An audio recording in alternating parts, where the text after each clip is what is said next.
Les sujets du jour de la revue fiduciaire. Premier sujet de notre JT. Exonération fiscale.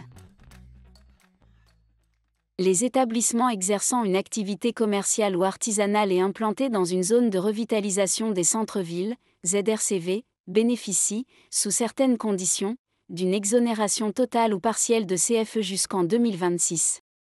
Un nouveau zonage est entré en vigueur le 1er janvier dernier. La liste des communes entrant dans ce zonage et de celles qui en sortent a été publiée au journal officiel du 31 décembre 2024. Deuxième sujet de notre JT. Le salarié licencié doit restituer sa ligne téléphonique professionnelle. Au moment de la rupture du contrat de travail, le salarié doit restituer à son employeur le matériel qui lui a été prêté et qui présente un caractère professionnel. Il peut, par exemple, s'agir d'une voiture, d'un ordinateur ou même d'un téléphone portable. Cette règle vaut aussi pour la ligne téléphonique professionnelle correspondant à un numéro de téléphone mis à la disposition du salarié.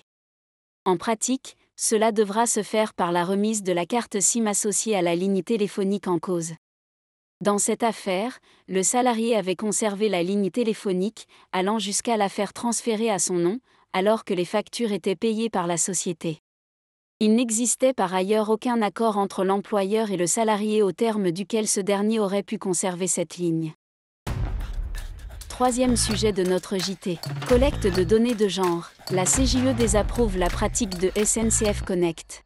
Une association de défense des LGBTQ+ a contesté la pratique de SNCF Connect qui oblige les clients à indiquer leur civilité, monsieur ou madame, lors de l'achat de billets de train. L'association a d'abord saisi la CNIL pour dénoncer cette pratique. Mais la CNIL a rejeté sa demande. L'association s'est alors tournée vers la Cour de justice de l'Union européenne, CJE. La CJE a jugé, quant à elle, que la collecte de données de genre n'est pas une donnée nécessaire pour l'exécution du contrat de transport ni pour les intérêts légitimes de l'entreprise. En effet, selon le principe de minimisation des données édicté par le Règlement général sur la protection des données, RGPD, les données personnelles doivent être limitées à ce qui est strictement nécessaire. Pour SNCF Connect, la donnée sur le genre était nécessaire pour la personnalisation des communications commerciales avec le client, mais aussi pour proposer une offre de transport adaptée et notamment une offre réservée aux femmes pour les trains de nuit. La CJE n'est pas d'accord et estime que cette personnalisation de la communication commerciale basée sur le genre n'est pas indispensable. Elle suggère que l'entreprise utilise des formules de politesse génériques et inclusives, sans corrélation avec l'identité de genre. Concernant l'adaptation de l'offre pour une certaine catégorie de transport, train de nuit, la collecte de la donnée du genre n'a pas besoin d'être systématique et généralisée. Cette décision pourrait entraîner des répercussions importantes sur la collecte de données de genre de manière générale par les autres organismes publics et privés dans l'Union européenne lorsque ces données ne sont pas nécessaires au traitement.